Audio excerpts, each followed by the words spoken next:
Hey everyone, Monique, the loud, hilarious, unapologetically bold queen of comedy who once lit up stages, sitcoms, and the Oscar stage with her raw honesty and razor-sharp humour, has lived a life so complex, so layered with pain, triumph, rebellion, and controversy that few truly understand the full depth of her story. Because behind the laughter, behind the charisma that made her a household name, lies a darkness that shaped her into the woman she is today. A truth so personal, so painful, and so misunderstood that when it finally came to light, it changed how the world saw her forever. To grasp Monique's darkest secret, we have to go back before the Parkers, before Precious, before the Hollywood feuds and the Netflix battles, back to Baltimore, Maryland, where Monique Angela Imes was born in 1967 into a working-class family that was warm on the outside but fractured behind closed doors.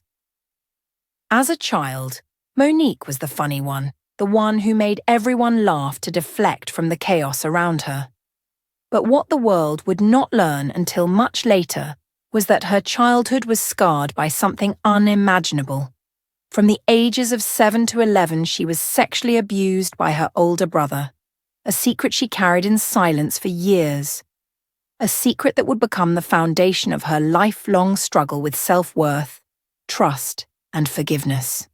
It was a darkness so consuming that for much of her early life, Monique lived between rage and repression. Her family, she later revealed, dismissed her cries for help. Her mother, unable to confront the truth, turned a blind eye, leaving young Monique feeling betrayed by the very people meant to protect her.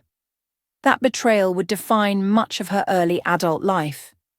It hardened her, made her tough, sharp-tongued, unwilling to be hurt again.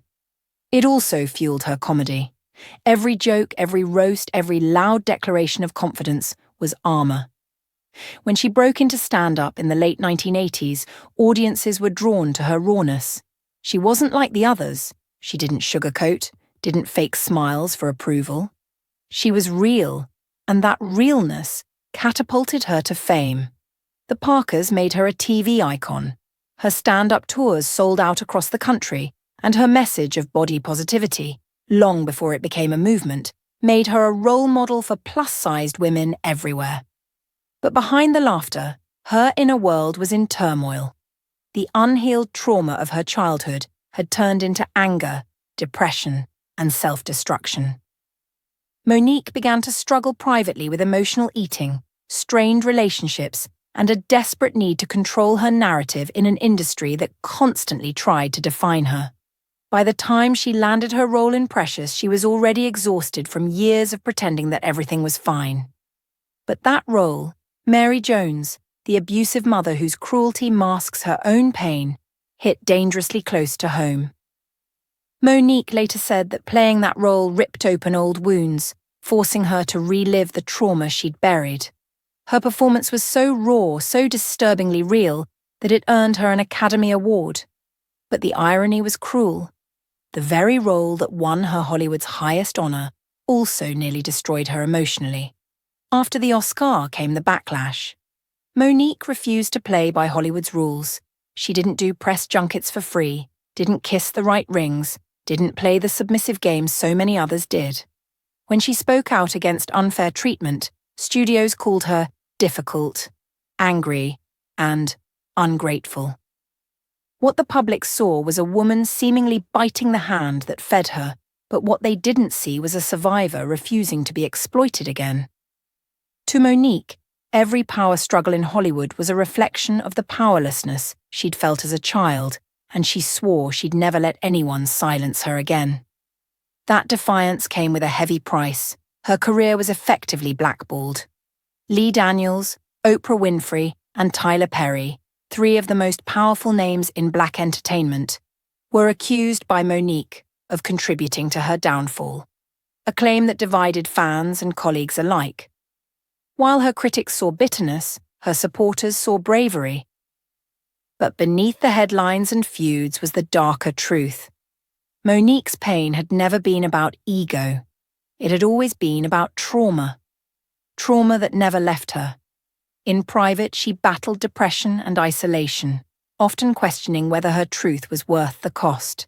Her once flourishing career slowed to a crawl, and she was left to rebuild from the ground up. Yet, even then, she refused to compromise her principles. She turned to stand up again, using the stage not just for laughter but for healing, revealing more of herself than ever before. And that's where her darkest secret began to transform into her greatest source of power. Openly discussing the sexual abuse she endured, not for shock value but to free herself, to take ownership of her story instead of letting it own her. In interviews, she confronted her brother, exposed her family's denial, and spoke about how her unresolved pain had shaped her choices, her anger, and her relentless need for justice. The public, for the first time, began to see her not as the angry black woman Hollywood had painted her to be, but as a survivor who had endured unimaginable betrayal and still stood tall. But the heartbreak didn't end there.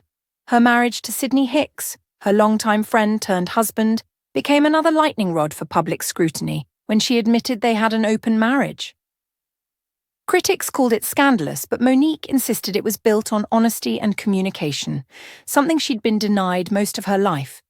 Whether people agreed or not, it was her way of reclaiming control over her body, her choices, and her truth. Over time, she began to find peace in her faith and her family, but even as she reclaimed her voice, she couldn't fully escape the shadow of what she endured. Her darkest secret, that stolen childhood, that silence, remains the foundation of everything she's ever done. Every laugh, every fight, every tear comes from that place. And perhaps what makes her story so haunting is that she never let it define her, even when it nearly broke her.